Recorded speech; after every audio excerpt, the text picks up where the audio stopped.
Estelle, called Stell for short, sat in the hotel parking lot and checked her makeup in the mirror on the car's visor. She wasn't driving a fancy car. Her old Ford Escape, 10 years old, was what she used every day. When she was happy with her makeup and hair, she started the car to go home. The clock on the dashboard showed a little past 11 p.m. The drive home would take about 15 minutes, so she would get there earlier than the time she told her husband Derek. As she drove, Stell shifted a little in the leather seat, thinking about the last few hours she spent with Austin in the hotel room. Austin was 6 years younger than her, tall and broad, with the strong build of an athlete. They met by chance 8 months ago at a Chamber of Commerce meeting. That led to lunches, then dinners, and finally a special evening at a hotel downtown. What started as a casual meeting had become a regular thing, sometimes just for a few hours, other times for a day or two if they had the chance. When Stell pulled into the driveway, she saw the soft glow of the TV through the curtains in the den. Derek was probably watching one of his shows, waiting for her. Stell took a deep breath to calm herself before stepping out of the car. Derek would want to know where she had been and what she had done, so she had practiced her story enough to be ready. Inside the house, Stell put her purse on the table by the door and went straight to the den. As she thought, Derek was there watching TV. "Did you have a good time?" he asked. "Yeah," she said. "Where did you go?" "Roscoe's for dinner, then Club Bell for drinks." "Who was there?" "Me, Erica, Teresa, and Julie." Derek turned off the TV and stood up, stretching as he rose from his chair. "Let's head to bed. It was a tough day for me. I had to let Robert and Angie go." Stell was surprised. "What happened?" "Robert's wife found out he and Angie were involved. A private investigator got proof. She filed for divorce, changed the locks, and made him leave the house. Robert was Angie's boss too, so it broke our company rules. I had to handle it since I'm in charge of that department." "That sounds harsh if they didn't do anything at work," Stell said.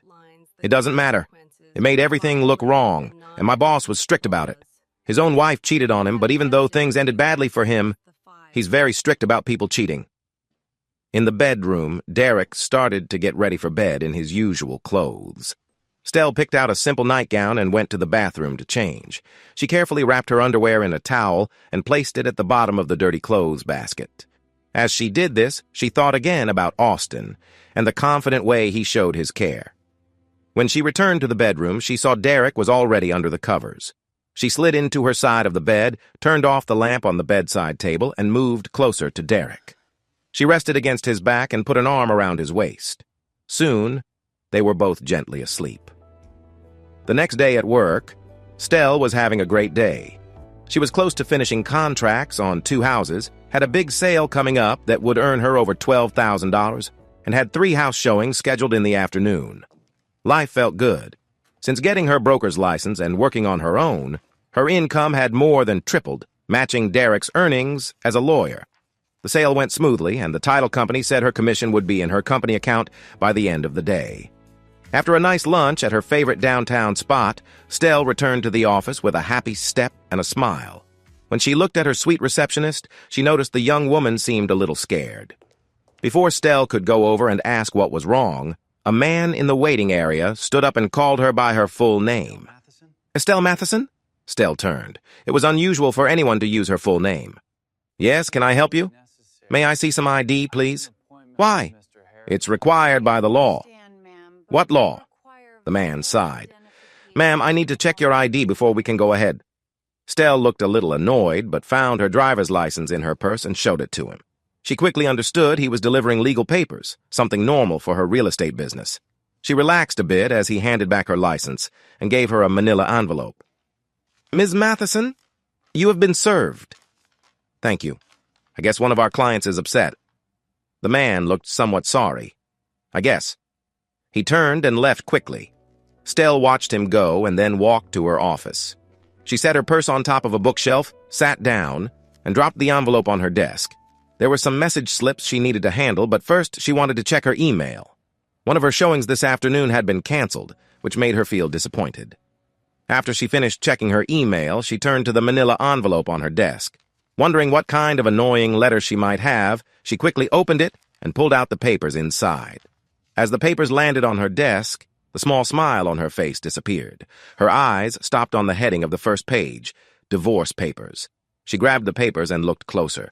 She saw her name and Derek's name. A small sound of shock came from her as her thoughts raced. What is going on? Derek had filed for divorce. Reading more, Stell was shocked to find that the divorce was about unfaithfulness. A chill ran through her body. There was no way Derek could know. She was very careful. He didn't suspect anything. She pushed the papers aside and looked at the stack of photos. A sick feeling came over her as she flipped through the pictures of her and Austin taken in private moments. The look on her face in the pictures made her feel even worse. Turning away, she quickly threw the rest of her lunch into the trash. She wiped her mouth with a tissue, her eyes watering, then looked back at the desk. Oh no. Derek knows about Austin. I have to tell him. She picked up her phone and pressed Austin's number. But a friendly woman's voice answered and said the number was no longer in service. Austin's work phone could not just be off. She ended the call and quickly looked through her contacts. She found the number for the accounting firm where Austin worked and called. The receptionist answered. Higgins Clark and proper CPAs. How can I help you? Is Austin Dickerson there? I'm sorry, he no longer works here. Stell was silent, unable to speak. The receptionist asked if she wanted to be connected to someone else. Stell could not think. She hung up the phone. She grabbed her purse, shoved the papers and photos back into the envelope, and stuffed it inside. When she passed the front desk, she almost shouted at the woman there. Crystal, cancel all my appointments. I'm not coming back today. Across town, Stell stopped sharply in front of the townhouse. She rushed to the door, ringing the doorbell again and again. When no one answered, she knocked hard and called out, Austin! Austin! Please open the door! After about 10 minutes of knocking and ringing, she finally heard the lock move, and the door opened a little. Austin stood inside, looking very tired and worn out. His body seemed slumped, and his face showed no feeling. His eyes looked dull and empty. Stell gasped when she saw him. What happened? Without moving or letting her in, Austin spoke slowly and without any feeling. I lost my job this morning as soon as I got there. They said it was because of bad behavior that made the company look bad. No warning, no pay after firing, and they said they won't give me any good references. I'll have to move away and start over. What? I don't understand. What did you do? Austin sighed. I guess I got involved with the wrong person. Jeff Parsons, the senior partner, who plays golf with your husband almost every Saturday, said that kind of thing is not allowed, especially when her husband is close friends with your boss. Stell leaned against the door frame, feeling sick again. She heard Austin's voice and tried to listen carefully. Go away, Stell. Don't come back. My life is terrible right now. The door shut behind him. Stell rested against it and started to cry. Austin, don't leave me. Please. I need you. Derek has asked for a divorce. I have nowhere else to go. I don't care, Stell. You can't stay here. Stell heard no more. She went back to her car and sat silently, lost in thought about what to do next. Starting the car took all her effort. Without a clear plan, Stell began to drive. When she finally realized where she was, she felt a shiver. Somehow, she had driven home. Derek's car was not in its usual spot, so she pulled in, opened the garage door, and parked. The garage grew dim as the door closed behind her. The house was quiet and still. Stell dropped her purse on the kitchen table and looked around sadly. Then a sudden thought came to her, and she hurried to the master bedroom. Relief washed over her when she saw Derek's suits and clothes still in the closet, and his toiletries were still in the bathroom. At least he hadn't left yet. Later that evening, Stell heard the front door lock and the door open. From the kitchen, she could see Derek come in. He set his briefcase down, went to the fridge, and filled a glass with ice. Then he poured some whiskey into it and took a long drink. He didn't say a word. Feeling overwhelmed, Stell stood up. Derek, I can explain. It's nothing. Derek took a slow sip and watched her. He walked toward the kitchen and pointed to the small breakfast table by the window. He waited for her to sit down. His voice was calm and steady. Stell recognized the voice. It was the same one he used in court. Nothing? I guess so. After a year and a half with Vincent, 2 years with Carrie, and a year with Peter, the last 2 months don't mean much. Stell gasped. His words hit her hard, like a heavy weight. He knew everything, not just about Austin. Seeing her upset, Derek, acting like a lawyer, kept going. Was it more than your time with Jackson when you decided to start your own agency? Stell shook her head no, trying to speak, but only managing soft sobs. Derek waited for her to calm down a little. You will pack your things and leave this house tonight. If you can't take everything now, my lawyer will help you get the rest later. Stell, you hurt me deeply. You used to be loving and kind. Now you seem different. I don't know you anymore. I don't want to stay here with you. I'm leaving for a few hours, and I don't want you here when I come back. Derek, please. I have nowhere else to go, she begged. Go to Austin. Or have you already been there? I'm not sure he'll welcome you. He's going through a hard time, too. The door shut, and Stell heard his car drive away. Alone in the dark house, she felt her whole world falling apart. She took a deep breath and stood up to go upstairs. She needed to change and pack what she would need for a few days. As she packed, her mind worked hard, trying to make sense of the chaos around her. By the time she had 2 suitcases ready with toiletries and some small keepsakes, her sadness turned into anger. She took the luggage down and set it by the door to the garage. Then she went to the den, grabbed a glass, filled it with ice, and poured Derek's scotch. Sitting at the kitchen table, she took out a packet from her purse and read it carefully. By the time she finished, she was full of anger. She spoke out loud in the empty house. That man! Looking at the divorce papers again, she couldn't believe what she saw. He had tricked her. It had taken years, but he had planned everything. She remembered when she wanted to start her own agency. He had seemed so helpful and supportive. He even said he would take care of all the legal work to set it up. But she never knew the company was held by a trust, and he was the only person in charge of it. Everything she had worked for and built over 6 years was no longer under her control. What she thought was theirs was actually owned by the law firm. The house, their cars, and even the retirement beach house were all out of her reach. His retirement brought him almost nothing. Most of his money had been put into trusts for the grandchildren, so she could not touch it. In the last 2 years, he had worked for the partnership for a very small salary. Any money he had made beyond that was held by the partnership, waiting to be given out later. She had some cash accounts and several credit cards in her name, but that was all. The divorce papers made it clear. He planned to take everything from her and leave her with almost nothing. Derek didn't even want to talk to her about it. He just dropped the news suddenly, without warning. Her strong anger turned into a deep hatred. Everyone she thought she could count on had turned away. Austin had thrown her aside without a second thought. Derek, the man she loved, had worked against her for years to make this happen. The more she drank the scotch, and the longer she thought about it, the angrier she became. By the time the bottle was empty, her anger had changed into cold, sharp plans. She decided that if Derek wanted a fight, she would give it to him. In her mind, her life was over. He had taken everything she cared about and all the things she had worked so hard for. It took Stell only a few minutes to make her plan. If he dropped bombs on her, she would respond with something much bigger. She felt she had nothing left to lose. Without a marriage, a husband, a lover, a business, or a future, she felt trapped and backed into a corner. Strong determination filled her as she started to put her plan into motion. 2 quick phone calls sent things moving. After gathering what else she needed, she sat quietly at the kitchen table, waiting. Stell sat still at the small breakfast table by the bay window. The ice in her glass had melted long ago, watering down the last of Derek's expensive scotch. Her 2 packed suitcases stood silently near the door to the garage, like guards ready to move at a moment's notice. She had called only 2 people. The first was Marcus, a disbarred lawyer who was very clever at using tough, aggressive tactics. The second was Julian, a special kind of accountant who looked into hidden money. Julian worked quietly in the background and had an amazing skill for finding secrets in finances. Lights moved across the curtains at the front of the house, the heavy front door unlocked. Derek entered and gently set his briefcase down.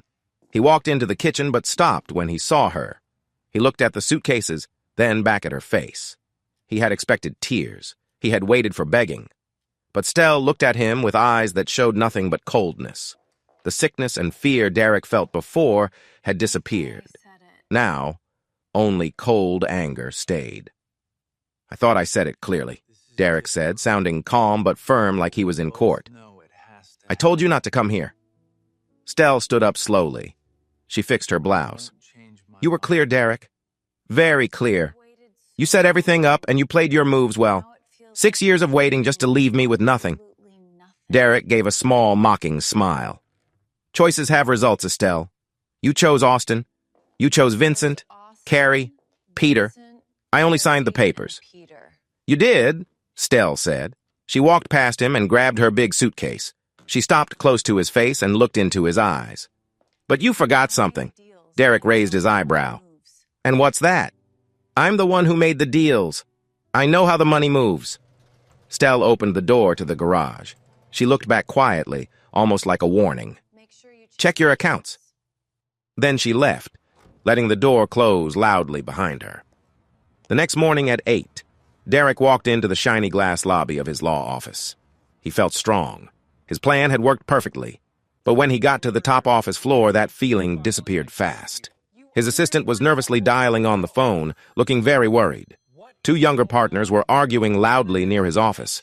"What's going on out here?" Derek shouted, his voice sharp and quick. Jeff Parsons, the senior partner and founder of the firm, came out of Derek's office looking very angry. His face was red, and a vein throbbed at his temple. "The IRS, Derek, that's what's going on." Derek stopped moving. "What do you mean?" "An anonymous tip came to them early this morning," Jeff said nervously, stepping closer. "Every partner's account you can touch is frozen while they investigate for fraud.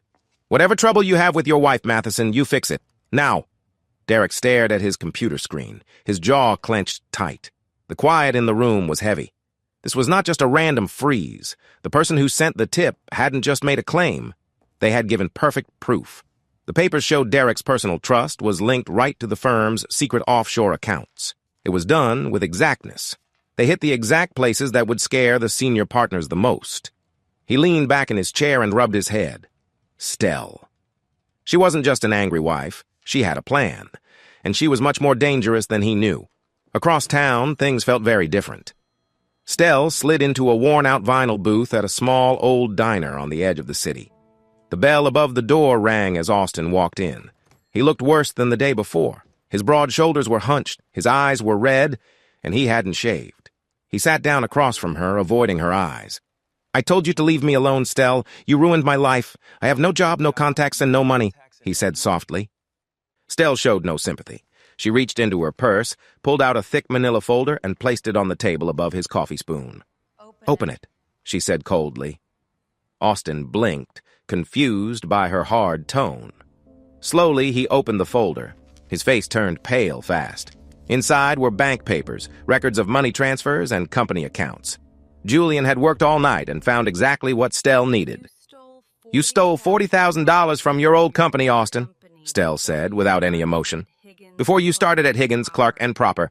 You thought you were smart moving the money through offshore accounts, but Julian traced it in just 3 hours. Austin looked up, scared. His hands started to shake. "Stell, please. If the bar or the police find out, I'll go to prison." "I know," Stell said. She leaned forward, staring at him like a hunter ready to strike. "You threw me away yesterday when I needed you. You treated me like I was a problem. Today, you are important to me. I own you now. You work for me." Austin swallowed hard. All his strength was gone. "Do what?" he whispered. "You're going to get a new job," Stell said as she put the folder back into her purse. "And you're going to get it from the man who fired you." Derek sat behind his big mahogany desk, fingers pressed together as he looked at the man standing before him. Austin Dickerson looked weak. His usually sharp suit was wrinkled, his tie loose, and he kept shifting nervously like a child called to the principal's office. "Let me be clear," Derek said slowly, enjoying the moment. "You broke my trust. I made sure you were fired and banned from every good accounting firm nearby. And now, you are here, asking me for a job." "I have debts, Mr. Matheson," Austin said, staring at the floor. He was repeating the story Stell made him practice all morning. "Bad debts. People who don't care about me, only their money. I just need to work to stay safe. I'll be a paralegal, a courier, a driver. Anything." Derek watched him quietly. Derek's confidence fed the darkest part of him. Having the man who had hurt his marriage, now serving him coffee, organizing his papers, and driving his car, was a strong way to show who was in control. It was a daily reminder that Derek was in charge. "Fine," Derek said with a cold smile. "You start today. Courier." He took a thick taped envelope from his drawer and tossed it on the desk. "Take this to the address on the label. Don't ask questions. Don't fail." About an hour later, Austin parked in a hot, empty lot behind some shops. His hands were sweaty as he looked at the envelope on the passenger seat. Stell had made one thing clear. Take pictures of everything Derek sends. everything. Using a small knife, Austin carefully cut the tape and opened the envelope. He slid out the contents, expecting important documents. Instead, a pile of shiny photos fell into his lap. His stomach sank. The pictures were of an elderly woman in a wheelchair, sitting in a garden, staring blankly at a bird feeder. It was Stell's mother. Austin turned the envelope over, his heart beating fast. The address on the label wasn't an office or courthouse. It was the Shady Grove Memory Care Center.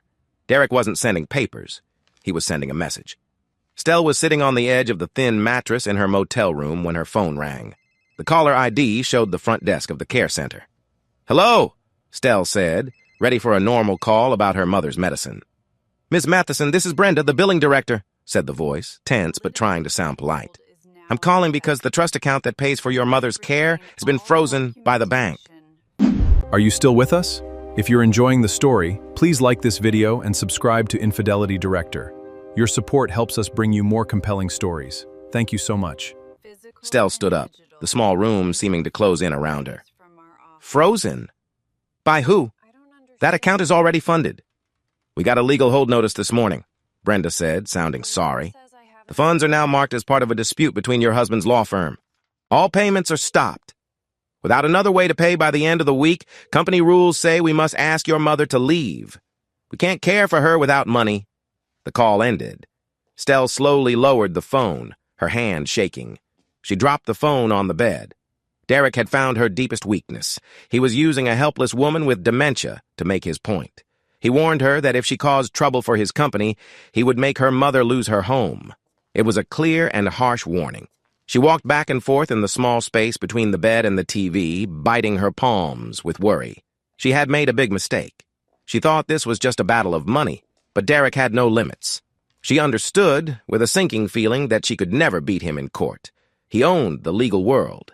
He knew the judges, the tricks, and controlled the money. To stop him, she had to stop following the law. She had to destroy him in other ways, hurt his reputation, cause his own partners to turn against him to save themselves. She grabbed her keys from the nightstand, a sharp look in her eyes. She knew exactly where Jeff Parsons' wife spent her Tuesday afternoons and understood the fears of rich, bored women. The steam room at the private Lotus Spa was hot and filled with the strong smell of eucalyptus. Stell wrapped her soft white towel closer around herself, acting a little surprised as she moved through the steam and sat beside Eleanor Parsons. "Eleanor? Wow. It's been a long time," Stell said, forcing a tired but friendly smile.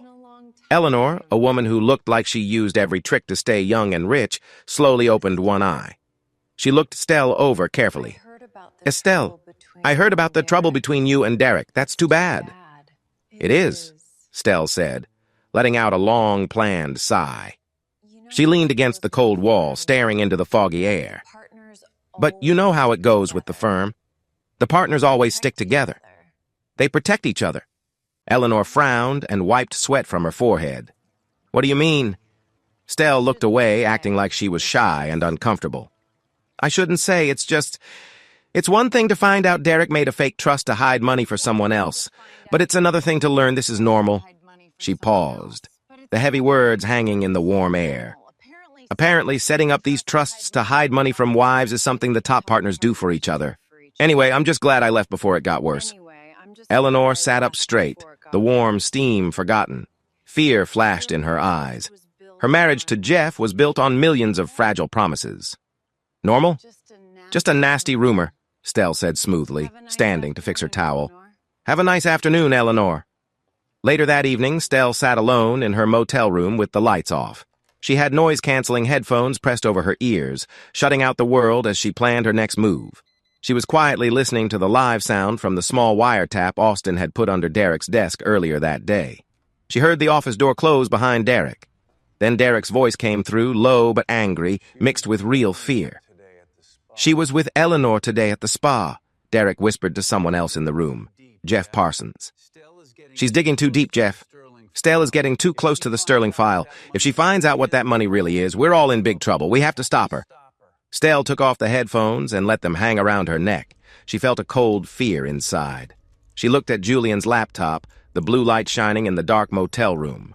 Julian's fingers moved quickly over the keys, opening a big network of secret transactions, foreign accounts, and hidden money transfers. "The Sterling file," Julian said quietly, both amazed and scared. "Stell, this is not just a messy divorce.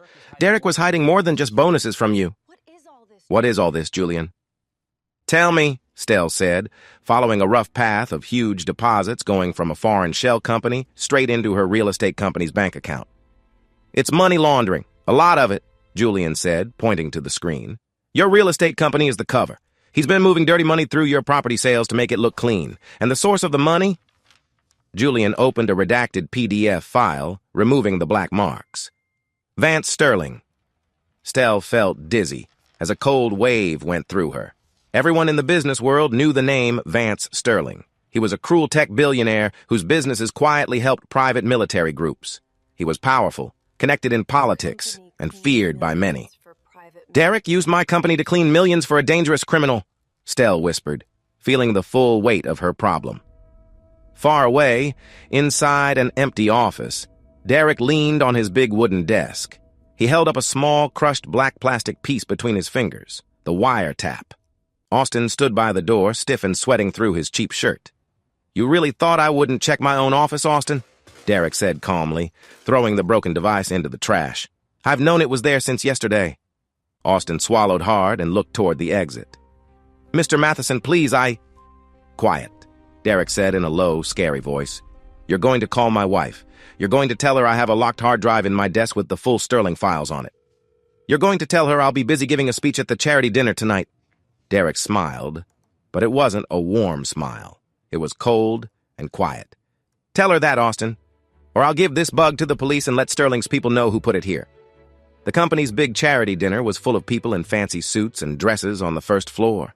A small group played soft music while glasses clinked. Stell slipped in through the back elevator, avoiding the music and all the rich guests. Wearing a simple black dress that helped her blend into the dark, she quietly went up to the empty executive offices. The hallway was very dark. She used a copied security card Austin gave her to open Derek's office. She moved fast and without a sound to the big desk, opening drawers and searching for the silver hard drive Austin said was hidden there. "Looking for this?" Stell gasped and quickly turned around. Derek appeared from the shadows near the bookshelf, holding the silver drive. He pressed a button on the wall and heavy locks closed, locking the door and keeping them inside. "You really are hopeless, Estelle," Derek said, stepping closer. His anger filled the room, heavy and hard to breathe in. "You sent your little helper to spy on me? Thought you could trick me in my own office? You fell right into my trap." "You're hiding money for Vance Sterling," Stell said back, standing firm and breathing hard. "You use my name. When I give this to the authorities, you'll be in real trouble." "You won't get that far," Derek said in a low voice, sounding like a dark warning. He moved close to her, trying to block her path. "I will ruin you. I will take everything you have, and you will suffer." Stell looked up at his eyes, feeling all the bad things from their broken marriage. But then, suddenly, she stopped being afraid. A slow, confident smile appeared on her face. "I knew Austin was not trustworthy, Derek," she said softly. Derek frowned. His confident look slipped for just a moment. "I didn't come here for your hard drive," Stell whispered, putting her hands flat on the desk. "I just needed you to leave the dinner for 10 minutes. Derek's eyes grew wide as he realized what she really meant. "Jeff Parsons left his jacket at the coat check downstairs," Stell said, moving away from him. "I copied his phone when I came up." Sitting in the driver's seat of her Ford Escape 3 blocks away from the gala, Stell took a deep breath and pressed the enter key on her laptop. All of Jeff Parsons's private phone information, his emails, texts, bank messages, and notes about hiding money from his wife, was suddenly sent to Eleanor Parsons' email. Half an hour later, the fancy charity event fell apart. Eleanor entered the ballroom in a storm of silk and anger. She walked straight up to Jeff in front of 200 rich guests and, shouting, threw a glass of champagne at him. Her loud accusations stopped the music and revealed his secret money troubles to everyone there. Derek watched the scene from the edge of the room, feeling sick inside. Jeff wiped the drink from his face, eyes wide and sweaty. He saw Derek in the crowd, grabbed his arm, and pulled him into a quiet hallway nearby. "It's all ruined," Jeff whispered, voice shaking with panic. "Eleanor knows everything now. Her auditor found the hidden accounts. This mess is because of your messy divorce." Jeff, calm down. I can help fix this. Derek started, raising his hands. You're fired, Jeff snapped, eyes angry. I'm ending your partnership. You're a problem now. Leave before I call security. Derek stayed in the quiet hallway, while Jeff went back to control what he could of the disaster. Derek's strong career and powerful position disappeared in an instant. An hour later, Derek stood in the middle of his large, empty house. The quiet was overwhelming. He poured himself a glass of whiskey, took a deep sip that burned inside, and pulled out a prepaid phone from his jacket. He called a number he did not save. Sterling? A deep voice answered quickly. It's Derek, he said calmly, accepting the harsh truth. There's a leak. It's my wife. Stell unlocked the door to her small motel room, her heart racing with excitement and hope from the last night. She had done it. She had broken Derek's strong hold. She opened the door, but stopped right away. The room was a mess. Furniture was knocked over, the mattress had holes, and the lamps lay broken on the floor. Julian? She called, heart pounding. She found him stuck in the tight space between the bed and the bathroom wall. Julian's face was swollen and bruised. He was unconscious, breathing uneven and weak, and his clothes were ripped. On the desk, both of his expensive laptops lay broken, pieces of plastic and glass scattered everywhere. Stell dropped to her knees, her hands shaking as she grabbed her phone to call for help.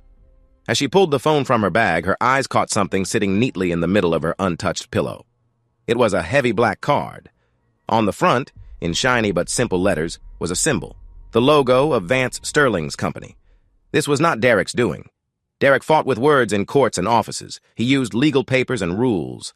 This was different. It was serious, sharp, and frightening. By attacking Derek's money, she had unknowingly stepped into dangerous territory. She had awakened a powerful man who solved problems in much harsher ways.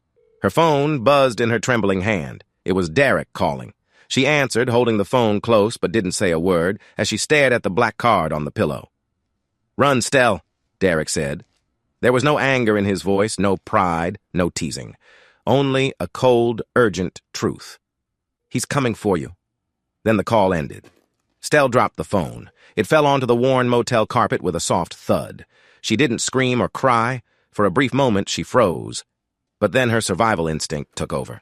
She grabbed her bag and car keys and ran out without the suitcases she had packed. She drove without direction for 40 minutes, eyes constantly checking the rearview mirror. Every pair of headlights made her heart race. The rush in her veins felt sharp and burning. Finally, she pulled into a well-lit parking lot next to a diner open all night by the highway. It was a public place, exposed to many eyes. She thought she would be safer there. Stell slid into a worn vinyl booth in the corner, sitting facing the door. Her hands shook so hard she had to clasp them tightly on the table just to stop them. The bell on the door jingled. A man walked in. He wore a neat charcoal suit that did not fit with the dull light of the diner. He wasn't tall or large, but the way he moved, quiet, calm, and sure, made the room feel heavier. He didn't look around. He went straight to Stell's booth and sat across from her.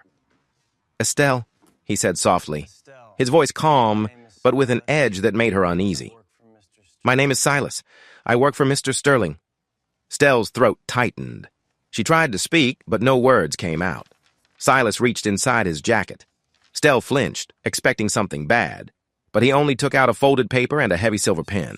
He placed them carefully on the table between them. Mr. Sterling is a businessman, Estelle. He does not like unfinished problems, and he hates public scandals, Silas said, folding his hands. Your husband caused a big problem. You made it worse.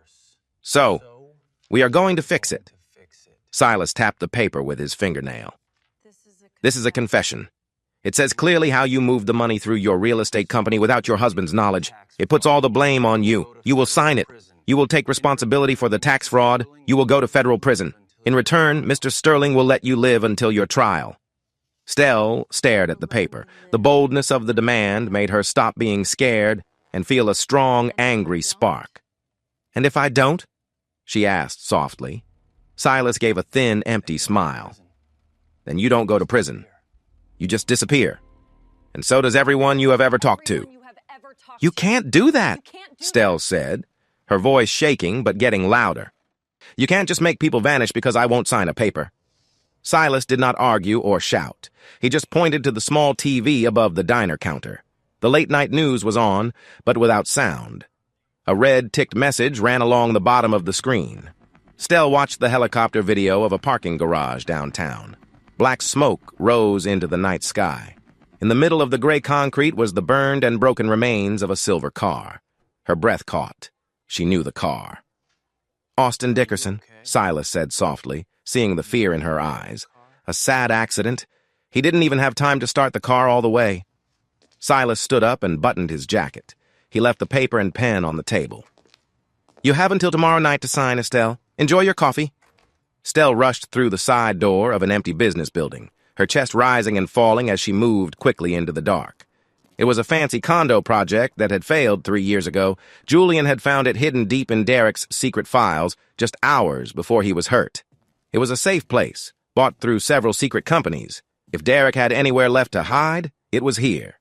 She moved slowly down the dusty hallway, silence all around. She turned into the main bedroom and stepped on broken wall pieces that made a loud crunch under her foot. Suddenly, a bright flashlight shone right in her eyes. "Don't move!" Derek's voice rang out in the large, empty room. She heard the quick sound of a gun being prepared. Stell raised her hands, squinting against the light. "It's me! Put the gun down, Derek!"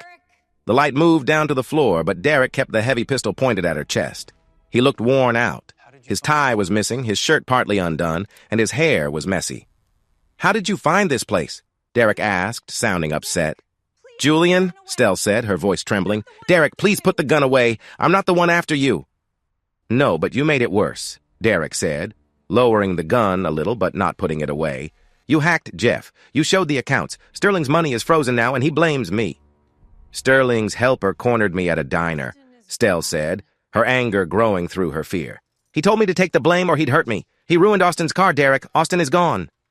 Derek's eyes widened, the news hitting him hard. He slowly put the gun down at his side. Suddenly, everything they had been fighting over didn't seem to matter. They were no longer just enemies fighting each other. They were in real danger. "Sterling is burning all the bridges," Derek said quietly, looking around the dark room. "He's cutting off everyone who works for him. He wants us both gone." "So give him the money back," Stell begged. "Unfreeze the accounts." "I can't," Derek said sharply. "The IRS has locked the accounts tight. Sterling knows that. He doesn't want just the money, he wants the records." "What records?" Derek stepped closer, his face serious. "The files the IRS took are scrambled, but I kept a hard drive. A master record. It shows every deal, every fake company, every secret account Sterling uses. It's my only safety net. It's what keeps Sterling from hurting me." "Then we trade it," Stell said, desperate. "Give it to him so we're safe." "We don't have it," Derek said with bitter pain. "It's locked in a vault that uses my fingerprint to open. The vault is in the basement of my old company, the company I was just kicked out of, and right now, it's full of guards." Stell looked at him, understanding just how bad the situation was. They hated each other. They had spent the last day trying to destroy each other's lives. But now, standing in the dark together, they both knew the truth. To make it through this, they had to work as a team. The Higgins, Clark, and Proper building stood tall against the night sky, made of glass and steel. It was 2 a.m. The upper floors were dark, but the ground floor had many security guards watching closely. Stell hid behind a low wall on the roof of the nearby parking garage. She looked across a 20-foot gap at the law firm's maintenance terrace. "This building's security is very strong," Stell said quietly, feeling cold.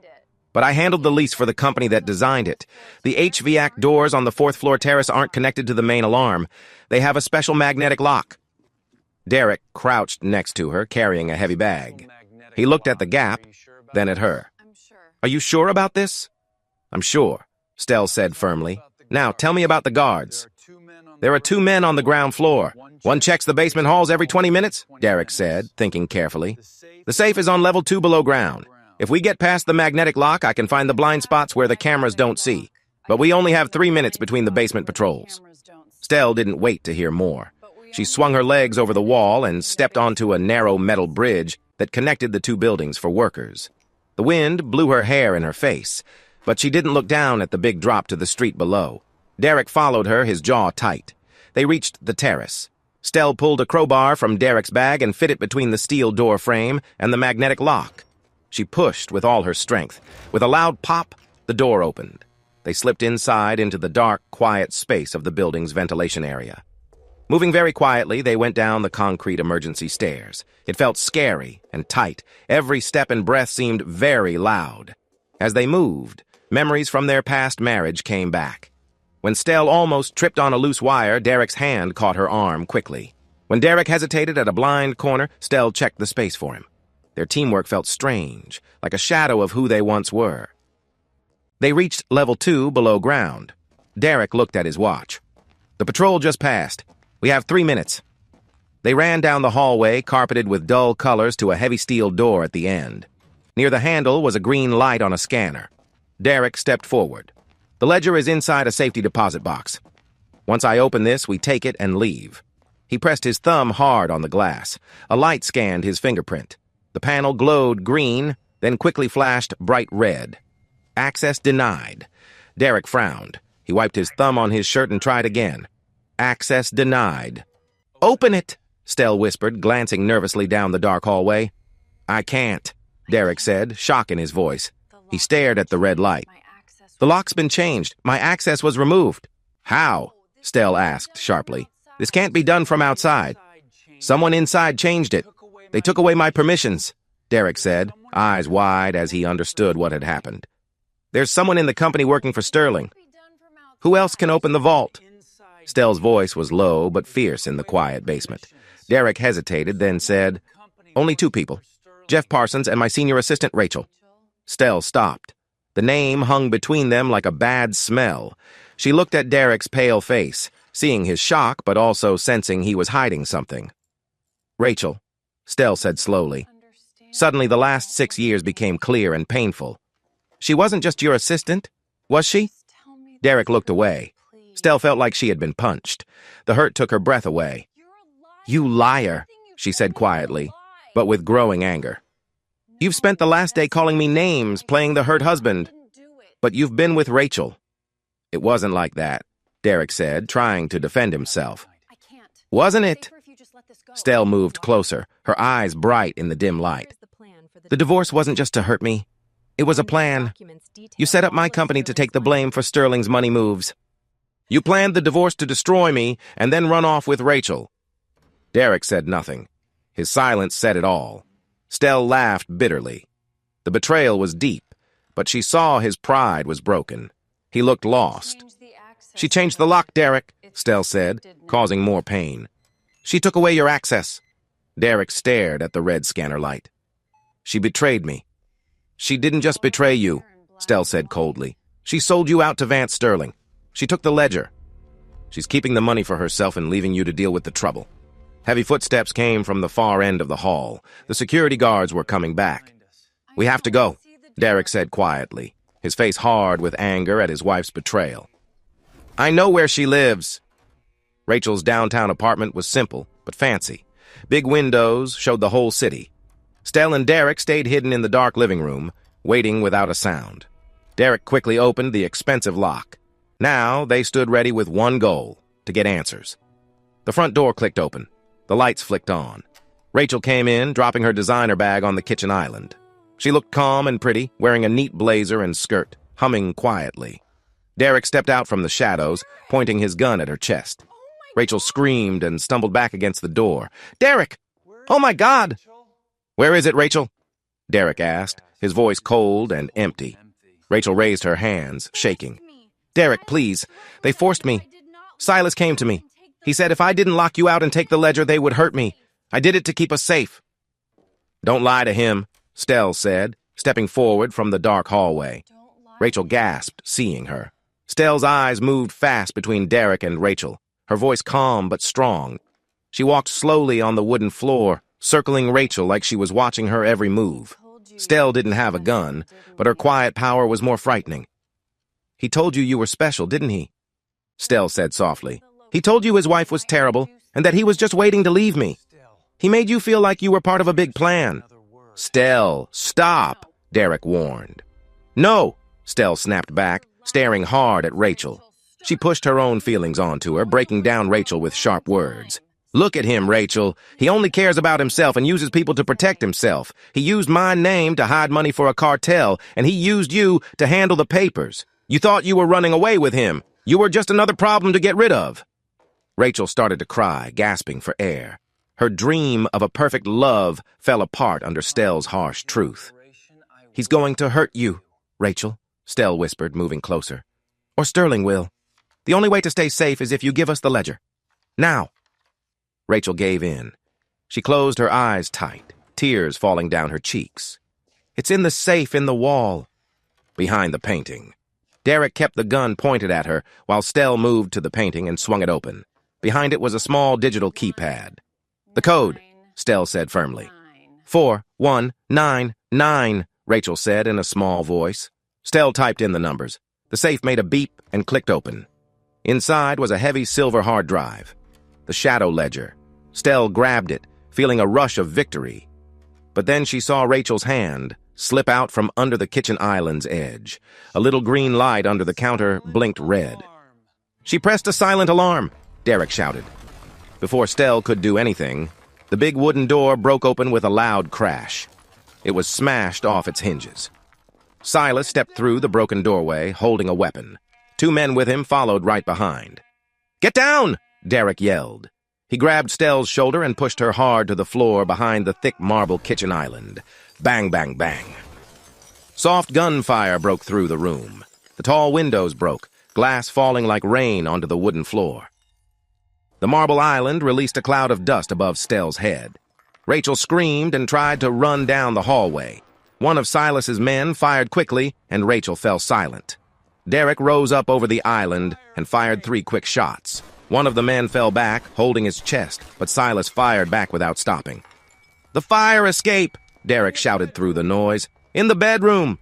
Stell crawled on her hands and knees, holding the silver hard drive tightly against her chest. Derek kept firing, moving backward and staying between Stell and the hallway. They reached the bedroom. Stell hurried to the window leading to the old fire escape outside. Silas appeared around the corner and fired. Derek cried out as he was hit in the right shoulder. The impact pushed him hard against the bedroom wall.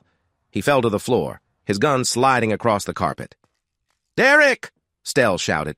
She dropped the drive and grabbed him by the shirt collar. Blood was already flowing down his arm, soaking his white shirt with a dark stain. "Get up!" she shouted, pulling him toward the window. "Leave me!" Derek gasped, his face turning pale. "Take the drive! Go!" "No!" Stell almost pushed him through the open window onto the metal fire escape. "You're the only one who knows the codes for the real estate company. If you die, this drive is useless and Sterling will still come after me. Move!" The pain and fear pushed them forward. Derek clenched his teeth, breathing hard, and stumbled down the metal stairs. Stell followed close behind, firing Derek's dropped pistol back out the window to keep Silas away. They made it to the alley. Stell almost carried Derek to the stolen car parked 2 blocks away. She pushed him into the passenger seat, jumped into the driver's side, and pressed the gas. They sped through the dark, empty streets. Far away, police sirens echoed in the night. Derek leaned against the window, holding his bleeding shoulder. "The drive," he gasped. "Is it locked?" Stell picked up the silver hard drive from her lap and turned it over. Her heart sank. There was a small port on the back, but it was blocked by a complicated encryption device. "It's locked by hardware," Stell said, panic rising. "I can't open this. You can't. Only Julian could get past something like this." Derek closed his eyes, his head resting back on the seat. "Julian is gone. Sterling's men wiped his drives." "They didn't kill him," Stell said, her knuckles gripping the wheel tightly as the thought hit her. "When I found him at the motel, I called an ambulance. The police showed up.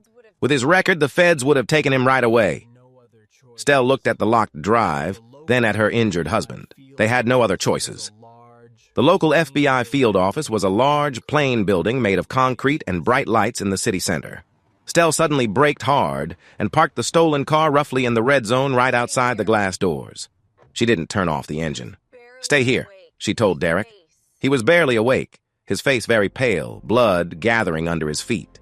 He didn't argue. He just gave a weak nod. Stell stepped out of the car. Her black dress was ruined, soaked in Derek's blood. Her hands were red, too. She held the silver hard drive tight against her chest. She walked through the sliding glass doors into the bright, clean lobby. The security guard behind the desk dropped his coffee and quickly pulled out his weapon, pointing it at her. "Ma'am, stop! Put your hands on your head!" he shouted, his voice loud in the quiet lobby. Stell didn't raise her hands. She stood tall, her voice calm even though the night had been full of danger. I need to speak to Special Agent Torres, she said clearly. She had seen the agent's card in Julian's motel room weeks ago, when he warned her the feds were watching her real estate deals. She hadn't cared much then. Now she did. I said, put your hands on your head, the guard shouted. My name is Estelle Matheson, Stell said loudly, looking straight at the security camera above the desk. And I have the complete financial records for Vance Sterling's money laundering group.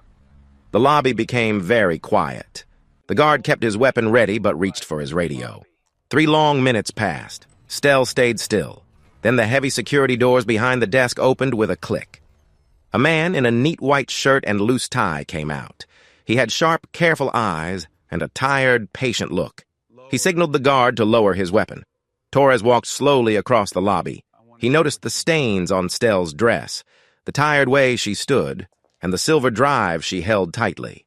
He didn't look surprised. Instead, he seemed like someone who had been waiting a long time for a late train. Torres gave a small, knowing smile.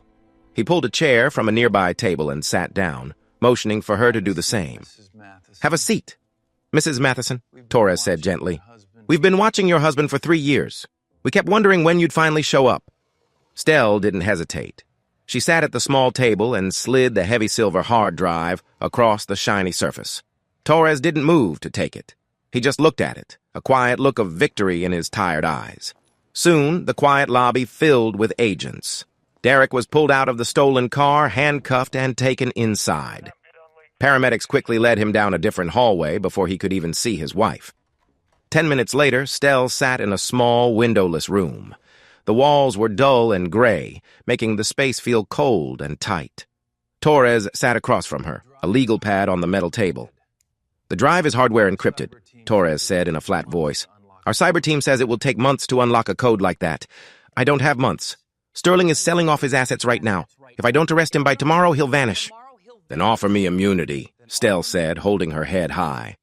I'm offering full immunity to whoever talks first, Torres said, leaning forward. I have your husband in interrogation room B. I made him the same offer. It's what they call the prisoner's dilemma, Estelle. Whoever gives up the other goes free. The other takes the blame for $70 million in cleaned cartel money. Stell's heart beat hard, but her face stayed calm.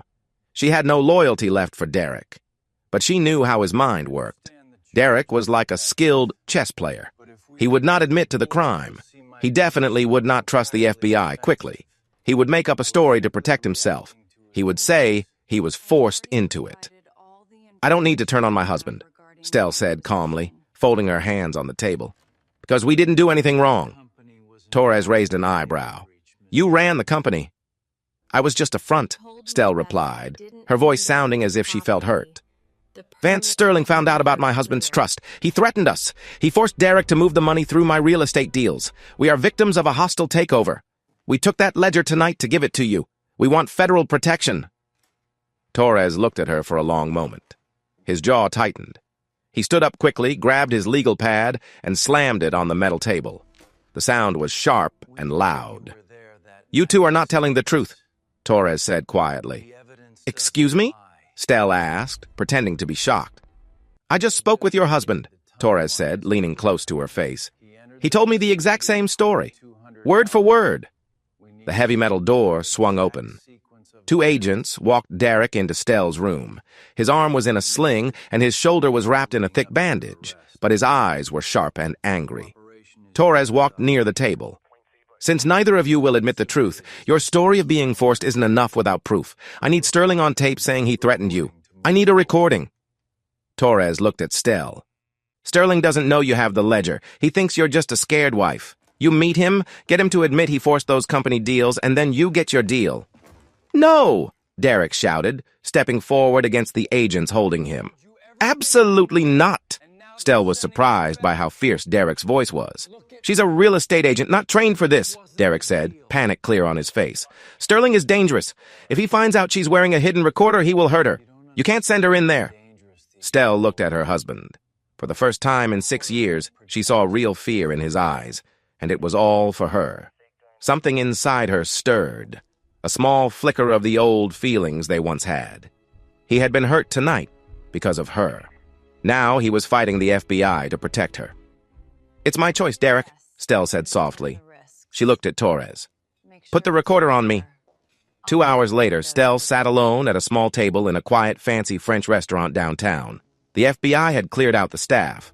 Torres and a team were watching from a van 3 blocks away, listening to the tiny microphone hidden under Stell's collar. The front doors of the restaurant opened. Vance Sterling walked in. He was a very rich and powerful man, wearing a perfect navy suit. He looked like he was in full control. He didn't bring any guards with him. He sat across from Stell, his hands resting on the white tablecloth. "You are very hard to find, Estelle," Sterling said in a low, quiet voice that made her feel uneasy. "You made my husband clean your dirty money," Stell said quickly, trying to speak carefully because she knew the FBI was listening through the microphones. "You scared us." Sterling did not answer. He smiled, but it was a cold, knowing smile. He reached inside his jacket and pulled out a small black device. He slid it across the table slowly. A tiny red light on the device blinked once. At that moment, the sound in Stell's earpiece, where she was hearing Torres from the FBI, suddenly stopped. Instead, there was only heavy silence. "Signal jammers don't cost much these days," Sterling whispered as he leaned forward. "Now it's just the 2 of us." The quiet in the restaurant felt heavy and all around her. Stell knew she was completely alone. No FBI team, no backup, just her and a man who had done terrible things for small reasons. "You have my records," Sterling said. It was not a question. "I want them back, and I want you to sign the statement Silas gave you. If you say no, you won't live until morning." The fear nearly froze her. But Stell remembered how arrogant Derek was in court. She couldn't be weak now. She had to be strong, to meet a powerful man's threat head-on. "Go ahead, kill me," Stell said quietly, her voice empty and calm. Sterling's eyes narrowed a little. "My accountant Julian knows more than numbers," Stell lied smoothly, leaning closer. "He's very careful. Before your people hurt him badly, he set up a plan. If I don't enter a special code into a secret system every 12 hours, everything in your secret records, every hidden company, every account, every bribe, will be sent straight to the FBI, the SEC, and the press." Sterling looked at her, his face still. He was thinking hard, trying to decide if she was telling the truth or not. "You're lying," Sterling said softly. "Am I?" Stell challenged, without blinking. "You destroyed my ex-lover's life. You hurt my husband. If you try to silence me, it will set off a disaster for your whole empire. Would you risk $70 million that I'm not telling the truth?" The air between them felt thick and hard to breathe. Sterling looked into her eyes, searching for any fear, any weakness. He only saw cold, angry hate. A woman who had lost almost everything. Slowly, Sterling stood up. He buttoned his suit jacket. "I admire your courage, Estelle," he said, not smiling. "You are far more interesting than your husband. I won't kill you." Stell let out a tiny breath, releasing a bit of the tension she'd been holding inside. Sterling leaned close, his face near her ear. He whispered, "I'll take the one thing you have left." Then he walked out of the restaurant, leaving the signal jammer on the table. Stell quickly pulled the wire from her chest and ran out the back door. She didn't wait for Torres. Shaking badly, she took her phone from her purse and called Shady Grove Memory Care. "Shady Grove, this is Brenda. Brenda, it's Estelle Matheson. Please check on my mother right now." There was a pause. Then papers shuffled. "Miss Matheson? I'm not sure. 2 men came here 20 minutes ago in a private ambulance. They showed medical transfer papers you signed. Your mother is already gone." Stell screamed. She dropped the phone on the ground and fell to her knees in the dark alley. Her strong front finally broke. An hour later, Stell was in the FBI office, pounding her fists on Torres's desk. "He took her! Sterling took my mother!" she cried, tears running down her face. "Send a team! Break his door down!" "I can't!" Torres snapped back, clearly upset. "There's no proof. On paper, 2 medical workers did a normal transfer. I can't raid a billionaire's place over a family problem without proof she's alive or a ransom note. I need a wiretap, a transaction, something." Stell collapsed into a chair, covering her face with her hands, feeling broken.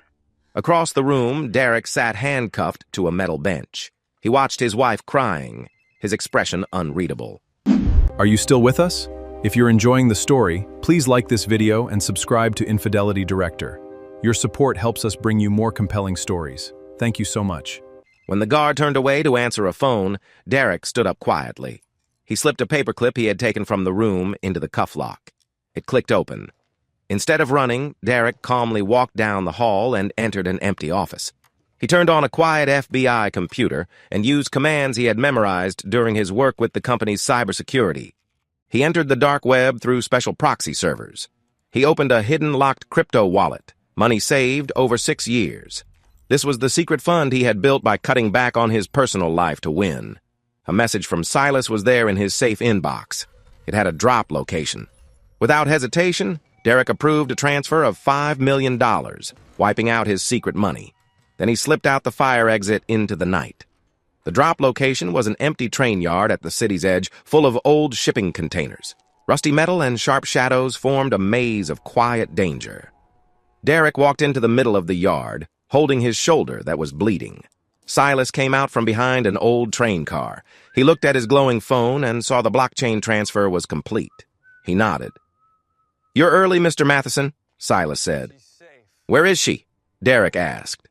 Silas pointed to a dark van parked nearby. "She's safe, not hurt. But my boss is very angry about the money you froze. This is the cost of breaking the rules." Silas moved faster than Derek could see. A heavy pipe hit Derek's ribs. Derek fell down, struggling to breathe. Silas kept going, hitting Derek hard to teach him a lesson for the last day's trouble. After about 20 minutes, Stell's stolen car sped into the yard. She had followed the GPS on the burner phone Derek had slipped into his pocket at the FBI office. She stopped the car and ran between shipping containers. "Derek!" She found him lying in a pool of blood on the cracked ground. His face was hard to recognize, and his breathing was rough and wet. Not far away, the van doors were open. Her mother sat inside, wrapped in a blanket, staring blankly at the sky. Stell dropped to her knees next to Derek, her hands close but afraid to touch him. She felt a mix of anger and sadness. He had caused her so much pain. He had set her up to fail. Yet he had spent his secret money and taken a hard beating to protect her family. "Why?" Stell whispered, tears and dirt on her face. "Why did you do this?" Derek turned his head and spat blood on the ground. He looked at her with tired but strong eyes. He coughed and gave a quiet, broken laugh. "Don't thank me," Derek said softly, showing a tired smile. "I just made a deal for your future." The FBI office was full of noise and stress. Torres slammed his hands on the desk, staring at his computer. "You sent a ransom payment of $5 million from a place I didn't know about. I should arrest you for getting in the way right now." Derek sat in a chair, a medic wrapping his broken ribs. He did not move. "You had no right before. Now you do." Torres looked at the screen again. Derek's secret crypto transfer did more than pay the ransom. It left a clear digital trail. Derek had sent the money through a weak exchange on purpose. Because of this, the FBI's cyber team found the receiving place easily. It was linked to a secure computer center inside Vance Sterling's strong private estate. "Get ready," Torres called to the team, grabbing his gear. "We have the evidence, the trail, and the right to act. We're going in." Before the sun rose, 3 armored vehicles broke through the gates of Sterling's estate. Loud flashes and noise filled the air, lighting up the trimmed lawns. Teams moved quickly and with sharp focus. Sterling's guards tried to fight back briefly near the entrance, but the FBI acted fast and took control. Torres entered the large study just as 2 officers had Silas on the floor, securing his hands. Vance Sterling sat calmly in a leather chair, sipping a drink. He didn't resist when an agent put handcuffs on him. Torres stood in front of the billionaire. "Vance Sterling, you are under arrest for money crimes and kidnapping." Sterling didn't show anger. He quietly set his glass down and looked at Torres with a cold, practical gaze. He accepted defeat. "I'm taking a deal," he said clearly. "And I'm naming Derek Matheson as the main planner." The FBI briefing room was quiet. The outside threat was gone. Sterling was in custody, his empire falling apart because of the hidden accounts. Torres stood at the head of the table. He looked at Derek, then at Stell. "Sterling is giving a full confession," Torres said. "He says he was only an investor. According to him, the Matheson firm ran the money operation." Torres took out a pair of handcuffs and moved toward Derek. "Derek Matheson, you are under arrest for federal money crimes and fraud." Derek stood slowly, careful with his broken ribs. He didn't look at Torres. Instead, he stared at Stell. Their uneasy partnership was over. The threat was caught. Now, they were just a husband and wife at odds. But Derek thought he still had control. He expected her to stick to their made-up story, that they were forced into this. "Say it, Stell," Derek said with confidence. "Tell them Sterling made us do it, that we had no choice." Stell met Derek's gaze without hesitation. Memories of his betrayal, his affair with Rachel, and 6 years of plotting against her froze her heart.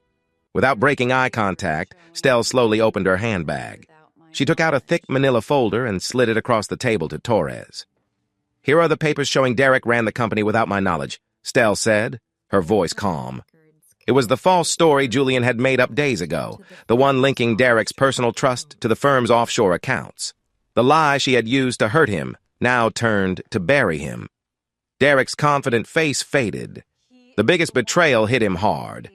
"He is the one behind this, Agent Torres," Stell said coldly. "I was blind to it all.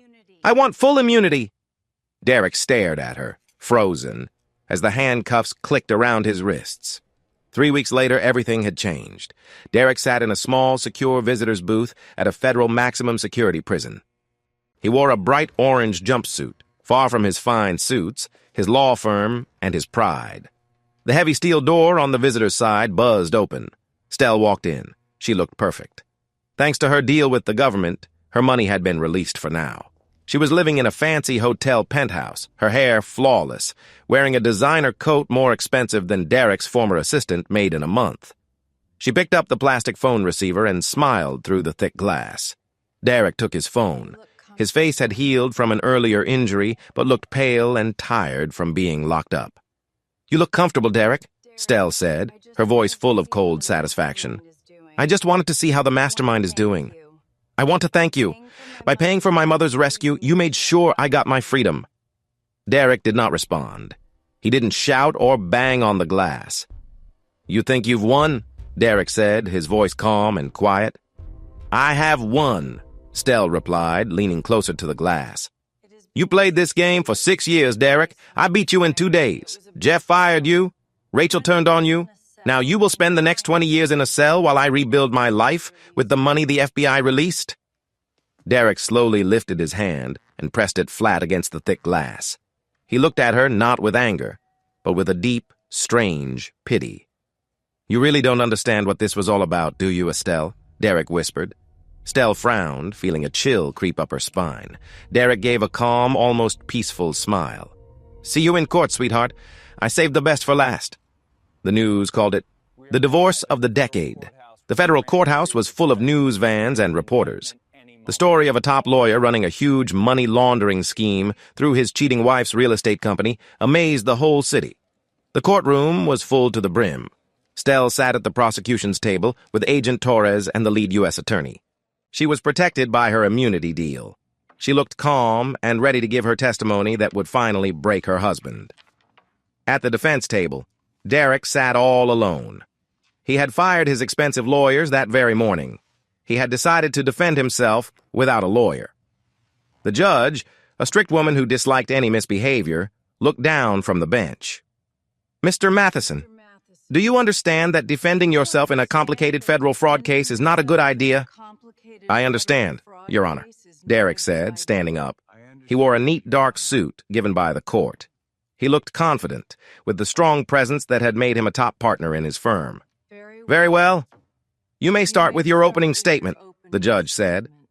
Derek stepped away from the defense table. He didn't walk straight to the jury, but stood in the middle of the room, facing Stell with steady eyes. The courtroom grew completely silent. "Ladies and gentlemen of the jury," Derek began, his voice loud and clear without needing a microphone.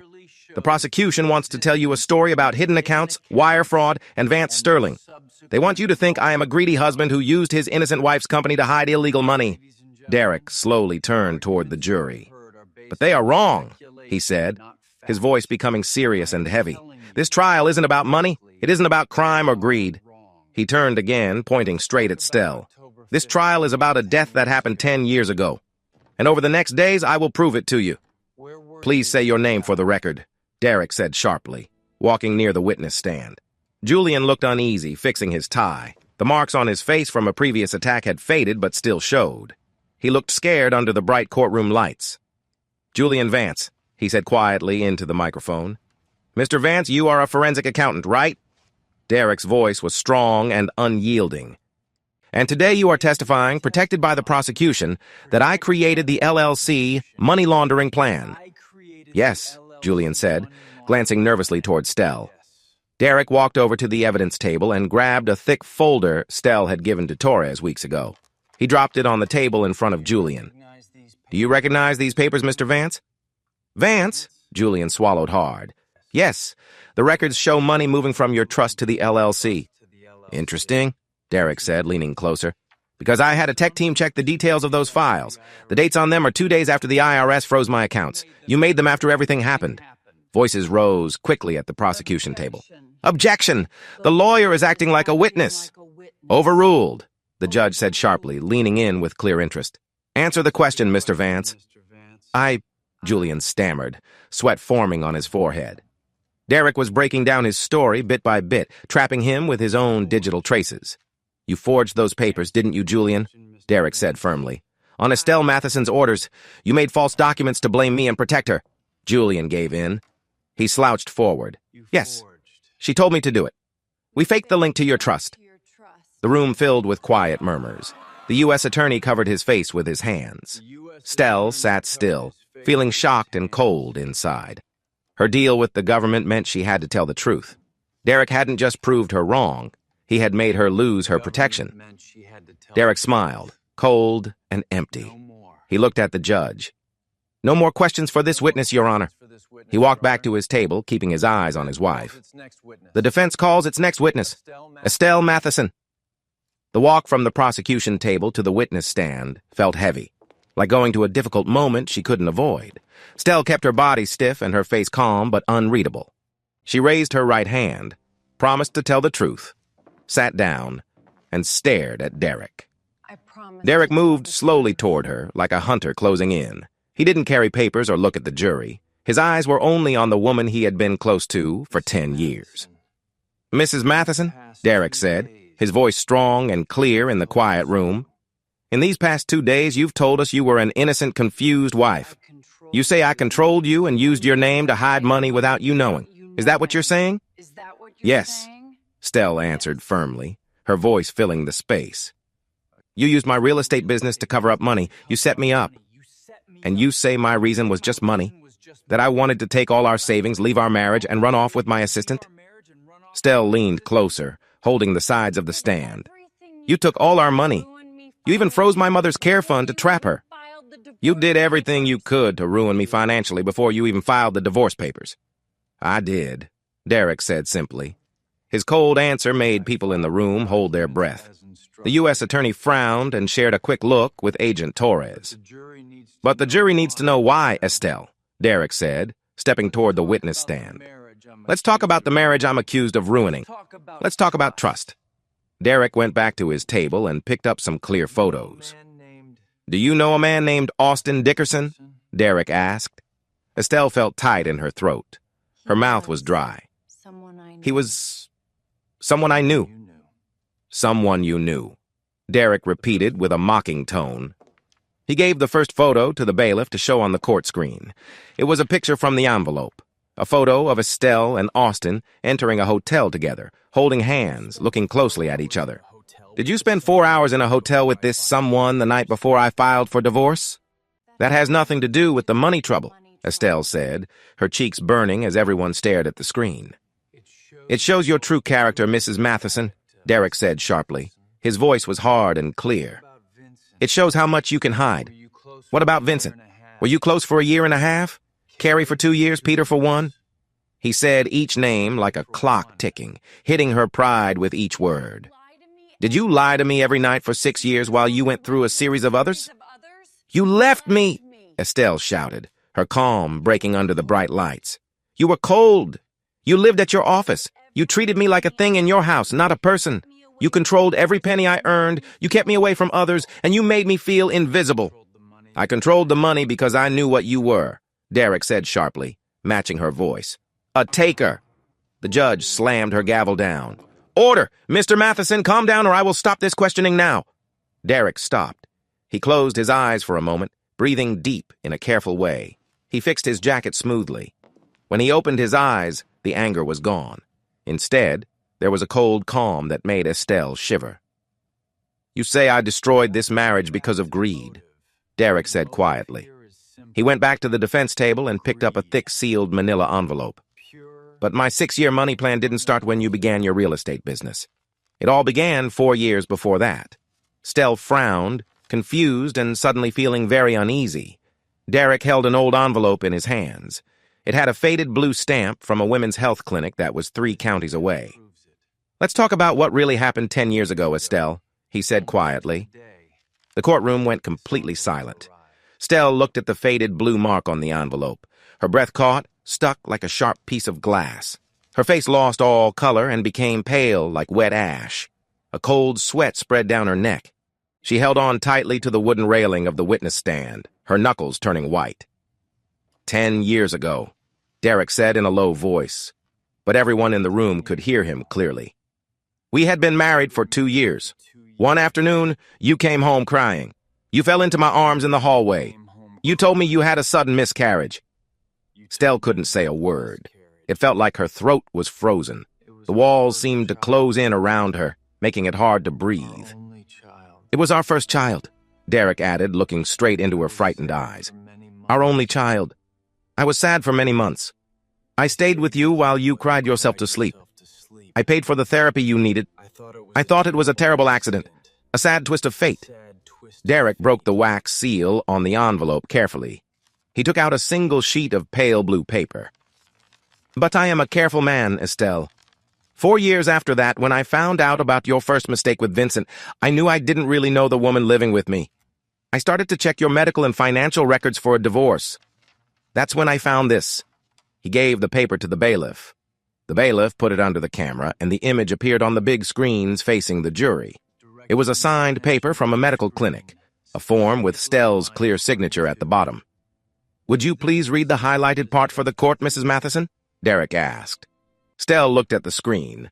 The black letters blurred as tears filled her eyes. She shook her head hard. "No, please, Derek. Don't do this." "Read it!" Derek shouted, his usual calm broken, showing how deeply hurt he was. Stell closed her eyes tightly as she let out a painful sob. It's a consent form for ending a pregnancy." Everyone in the courtroom gasped. The sound was like a sudden wave of shock and sadness. The U.S. attorney looked very sick, rubbing his hand over his mouth. Agent Torres stared at Stell with wide, shocked eyes. "It wasn't a miscarriage," Derek said, his voice shaking with years of pain kept inside. "It was an abortion. You ended the pregnancy, and you went to a private clinic in another state so I would never find out." "I was scared," Stell cried, tears flowing down her face, ruining her makeup. Her story fell apart. "We were having problems. We argued all the time. I didn't know if we would stay together." "That's not the real reason," Derek said, his voice getting cold and serious again. He moved closer to the witness stand, so close she could feel his heat. "Tell the jury the truth, Estelle. Tell them why you ended our baby's life." Stell covered her face and broke down crying. "Say it," Derek shouted, hitting the table hard. "Because it wasn't yours," Stell shouted, her voice shaky and loud in the quiet courtroom. "It was his! Jackson's! I didn't want to lose our marriage! I did it to save us!" The room was silent, heavy with feeling. Derek didn't smile or show any anger. He just looked at the woman who had destroyed his life and mind. His voice cracked for the first time. A single tear ran down his cheek, shining under the bright lights. "That was the day I died, Estelle," Derek whispered. His words were final and sad. "Everything after that was me trying to undo what you did." The jury talked for 3 long days. Outside, the media was loud with reporters giving nonstop updates. But inside the courthouse, the halls were quiet and empty. The story's pain had taken all the life from everyone there. Stell sat alone in a small room without windows, with a new lawyer given by the court. The prosecutors had left her to handle things alone. Agent Torres would not even look at her when they passed in the halls. Stell had lied under oath, admitting that she helped make fake papers to blame Derek and save herself. She was completely alone. On the late afternoon of the 3rd day, the door opened. The bailiff came in. "The jury has decided." Stell walked back into the courtroom. The air felt heavy and still. Derek was already sitting at the defense table, his hands folded calmly in front of him. He looked peaceful. The angry and restless feeling that had pushed him every day for 6 years was finally gone, leaving only quiet acceptance. The jury leader, an older woman with a tired look, stood up. "Has the jury made a decision?" the judge asked, looking over her glasses. "We have, Your Honor," the leader said. She gave a folded paper to the bailiff, who passed it to the judge. The judge read it silently, her face giving nothing away. Then she gave it to the clerk. "On the charge of federal money wrongdoing, planning to commit fraud by phone, and helping with serious crimes, how do you find the defendant, Derek Matheson?" "We find the defendant guilty." Derek did not react. He did not close his eyes or look down. He just nodded a little, accepting the result of his actions. He had used money connected to Vance Sterling's group to set a trap for his wife. Now the law was asking for its price, and he was ready to pay. The judge then looked away from Derek and stared at Stell. Her face became very stern. "Mrs. Matheson, please stand," the judge said firmly. Stell stood, her knees shaking so much she had to hold on to the table. "This court has read the record of your questioning and the testimony of Mr. Julian Vance," the judge said, her voice full of anger. "You admitted, under oath, to encouraging false statements. You gave forged federal papers to get an agreement not to be prosecuted. You lied to the FBI, the lawyer's office, and this court." Stell swallowed hard, fear filling her chest again. "Your Honor, please." "I was scared," she said softly. "Enough," the judge said sharply, tapping her gavel on the desk. "Your agreement to avoid charges is canceled at once. You no longer have protection from the government. You will face the full results of your actions." 2 days later, the sentencing was held. Derek stood before the judge, his hands held behind him. The courtroom was almost empty now. The news attention had gone, leaving only the serious routine of the law. "Mr. Matheson," the judge said, looking over her glasses, "you are a smart lawyer. You had the ability to do great things. But you used your knowledge not to protect justice, but to create a personal harmful plan against your wife, while also helping a dangerous criminal group. Your actions have brought shame to your profession," the judge said firmly. Derek didn't argue. He stood up straight, calm and steady, showing no signs of regret. "I sentence you to 15 years in federal prison with no chance of getting out early." Derek accepted the harsh decision with a quiet, calm smile. He didn't look back at Stell as the federal officers took him away to the holding cells. In his mind, his work was done. He had ruined the woman who had caused his child's death and exposed the false story she had told everyone. Going to prison was just the last part of his plan. The heavy door closed behind him. The judge sighed deeply, pinching the bridge of her nose. Then she turned her attention to Stell. Stell stood nervously beside her lawyer, her hands trembling. "Mrs. Matheson, the prosecutors have decided not to charge you with lying under oath. They said the stress of the trial and the fact you eventually gave the hidden ledger to the authorities played a part." Stell let out a huge sigh of relief. Her legs almost gave out. She wasn't going to prison. She had survived all the trouble. "But," the judge added, raising her hand to stop Stell's hope before it grew too much, "because your federal immunity is now revoked, the court must reveal the financial debts connected to your real estate company." Stell frowned, her relief turning quickly into confusion and worry. "I don't understand," she said. The judge took a thick set of papers from her desk. "Your husband was very detailed, Mrs. Matheson. Your company's rules clearly say you are the only one responsible for all the company's tax debts. Since Vance Sterling's money passed through your accounts, the government says that money is undeclared income." The judge looked at Stell with a serious final expression. "You won't go to prison, Mrs. Matheson, but now you are fully under the control of the Internal Revenue Service." The punishment was only about money, but it felt like a part of her was being taken apart. The IRS didn't care about broken families, revenge, or how upset she was. They worked like a machine. Because Derek had set up the company's rules perfectly 6 years ago, Stell was responsible for the taxes on the $70 million that had passed through her business. The first penalty was $12 million. They started by freezing her bank accounts. The FBI had removed a temporary freeze during her short time of immunity, but now that was replaced by a permanent government hold on her money. Her bank accounts, her savings, and her retirement, all gone with one quick action. Then came the things she owned. Federal agents showed up at the large suburban house she had shared with Derek. They didn't knock gently. Instead, they gave her papers saying the house was taken away and gave her only 2 hours to gather what she could fit into one car. She stood on the neat lawn, the bright sun seeming to mock her pain, watching quietly as workers packed up her nice furniture, jewelry, and valuable art from the living room into trucks to be sold. Next came her work. The state's real estate office, informed by the well-known federal trial, took away her broker's license for good. The company she had built over 6 years, the one Derek had secretly owned all along, was shut down and sold to help pay part of her big tax debt. She had no money, she had no job, she had no credit. People saw her as a liar and avoided her in every group she had been part of. Eleanor Parsons and the wives of the city's rich treated her like she was someone to stay away from, ignoring her calls and emails. Stell sat on the edge of a worn-out mattress in a cheap motel on the edge of town, the only place that would take cash without checking her credit. She stared at the cracked wall, the quiet in the room feeling heavy and hard to bear. She had tried to fight Derek.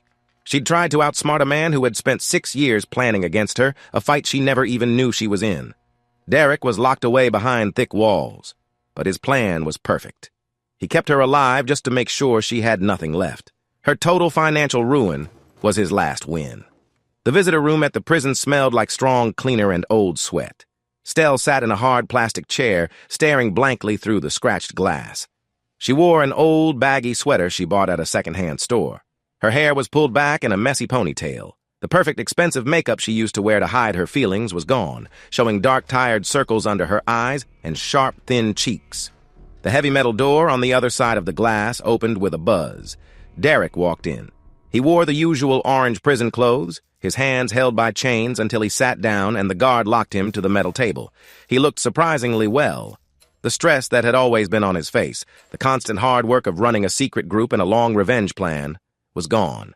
He seemed calm, almost peaceful. He held a worn paper book in one hand.